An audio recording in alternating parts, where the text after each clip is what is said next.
Baby, I can see you. Hello, hello, hello. Dude, it was recording. What?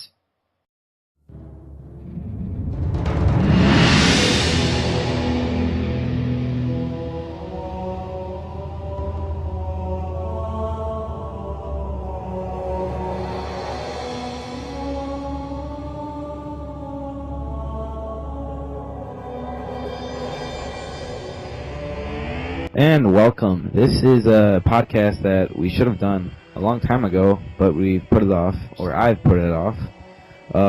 Unlike the other episode where we were talking about anything, we're gonna have designed conversations with video playing in the background, and we still have Golord and I, and DBS isn't helping us again.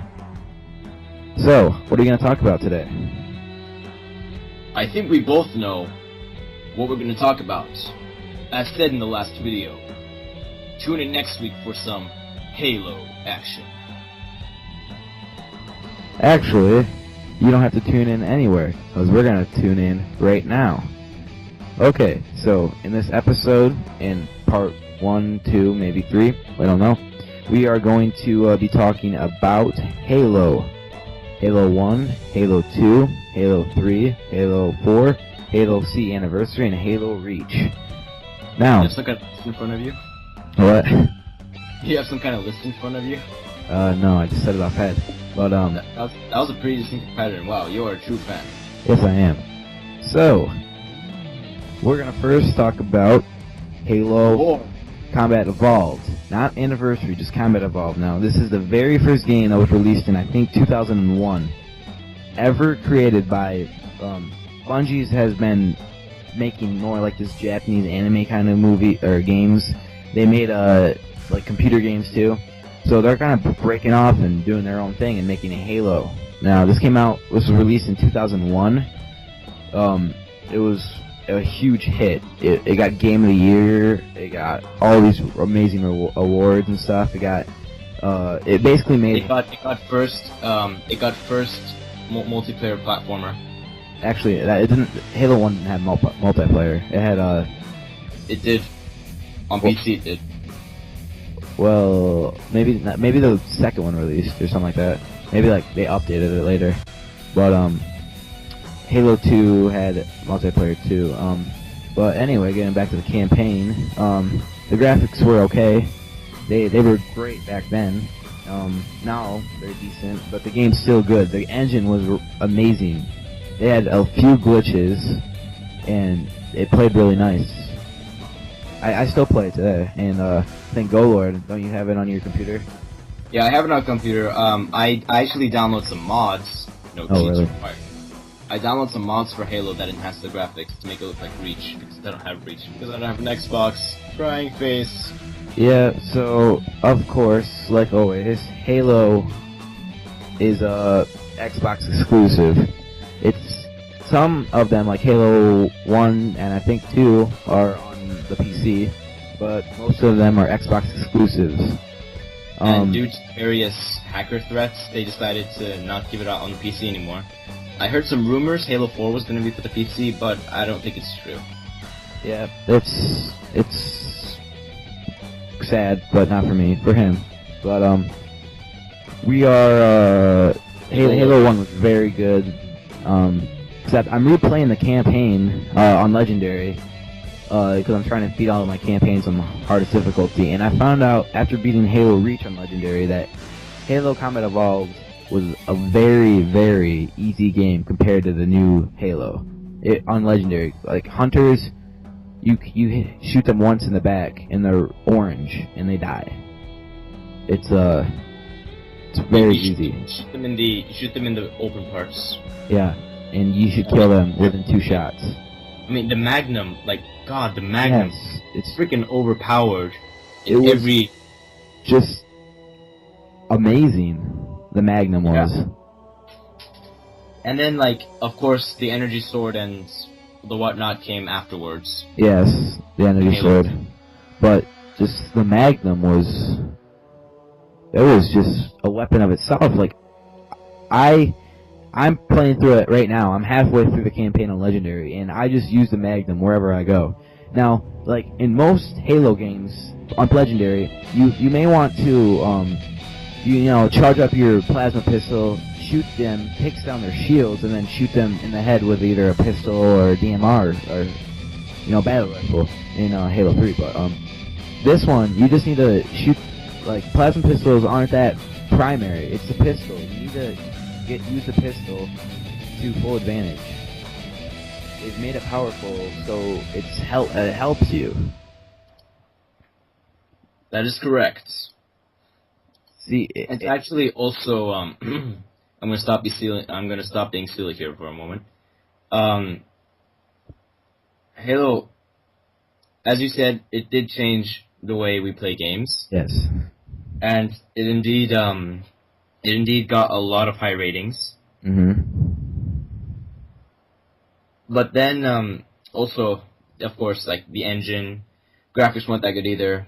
I'm just repeating what you're saying to make it look like I'm interested. I actually am interested, because when I first started playing Halo, like the campaign on the PC, like I actually got it to I tried getting it to the highest setting, and that's like what makes Halo special is that the graphics and the anti-aliasing in some engines may change, but the shape, the form, and like the actual, they say that the campaign is fully remastered. It isn't. It's just rendered with a brand new anti-aliasing software. Yeah, it's the exact same in every single Halo. Combat Evolved. It was a so-called, it was a evolution in gaming. It was the turn point for all first-person shooters. That was one of the best first-person shooters out there at that time. You may say, oh, the first Call of Duties were so much better, but actually, no, the first Call of Duties were crap. Yeah. The first Battlefields, like the first Metal Gear Solid was better than the first Call of Duty. Yeah, but nonetheless, Halo 1 was the best out there at that time. Yeah. You may, as the games go along, they do change a bit, but they always stay to the basics from the first game. The very first game, that set the whole franchise record. That's just set the whole franchise in the future. Because they never change it. They change the graphics, they never change anything, but they keep it the same, and that's what I like. They may make some improvements, but it just stays the same. It's a good game. That's how good that game was. It just set everything in the future. That game still is mind-blowing. There's still a major part of the Halo community playing Halo 1 on the PC and the Xbox. Yeah, see, okay, let's talk about some of like the characters. Master Chief, that's one of the favorite characters in any Xbox game. Not freaking Gordon Freeman. Master Chief. Master Chief was set the whole gaming experience. Him and all the enemies. The enemies were amazing. Elites, grunts were the weakest of the army. Elites were more of like the higher up. Grunts were the pawns. Yes, grunts were like people who they sent out to distract you while the elites kill you. But the jackals were like specialists. They had like shields which distract you and make you feel like it's quite a challenge, but the gamers have figured that out. The hunters, you see them the first time and you get frightened, you get scared because they're just so huge. They have shields, they have all this armor on them. They have weapons you can't pick up. Yeah, they have these huge just arms with cannons on them that they just shoot out at you, and at the first playthrough, and you don't know what's gonna come. You don't know when they're gonna spawn, what they're gonna do, and they come at you, and you just react, and that's what makes Halo special. It's just the games they're just. Yes, it's not like, I don't mean to be bashing Call of Duty, but Call of Duty fails in that category. Yeah. When you see a new enemy, or like when you see like a boss jump out, the game goes into slow motion. I mean, That's just going to make the game 100 times easier for you, right? Yeah. But in Halo, it's like you're on your Warthog in multiplayer, or in single-player campaign, you're on your Warthog fighting, and then boom, like a Banshee like flies out of nowhere, or like a ghost crashes into you. Like the AI system is awesome. See, and we forgot one more enemy that we need to talk about: the Flood. Yes. The Flood was just, the first time you're playing it, you're like, oh, I got these Covenant, I got these aliens, I know what's gonna come up, more aliens, we're gonna defeat the aliens, and all of a sudden you walk into this swamp area, you don't know what's gonna come, and you see all these grunts, scared, running away from something that's not the Marines, because the Marines aren't there. The Marines just got there, and they're running away, they're scared, and you go in to investigate, and you see this person's video, and it's like, they're running around, they're dead. They're dead, and all of a sudden, just see swarms of little mutant, little popcorn people just start swarming at you, and you got nothing but a shotgun. You're just blasting them, trying to get away from them, and the whole game after that, you're facing the Flood, you're trying to destroy them. So yes. once you just get past levels, destroy more Flood, you're trying to get to the Pillar of Autumn, so you need to kill them. So the only way to do that is to detonate the Pillar of Autumn, which explodes all of them. It kills them. They were just one of the most... They set the game out from the rest. If I may interrupt for a second. That's fine. I'd like to talk about the story and the lore, because I'm a lore freak. I love discussing stories about video games, because like I don't buy a video game unless I read up on it first. Yeah. Halo, so like the original story was, there's this thing called the Floods. They were going to planets of the Covenant, a deeply religious race of aliens who were basically scared of the Flood. Like they're like, oh no, like what are we gonna do? So what happened was, there were 5 guys. I forget what they're called. They're like the main, like the gods of the universe. Noble team? No. No.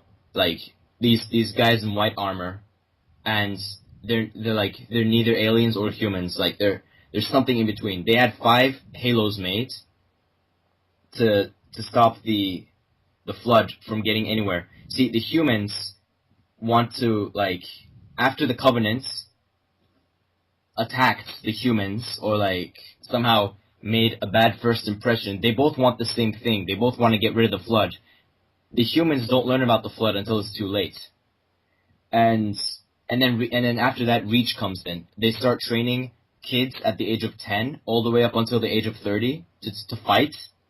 Besides the orbital drop troopers or the ST, besides those guys, they train these little kids, and then they became the first Noble team.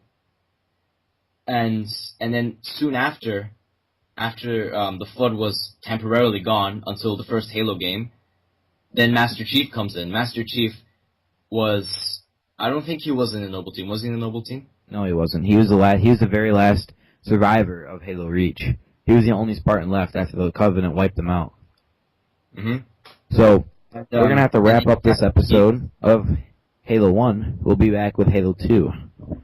See you guys. See ya. We had that for 12 minutes.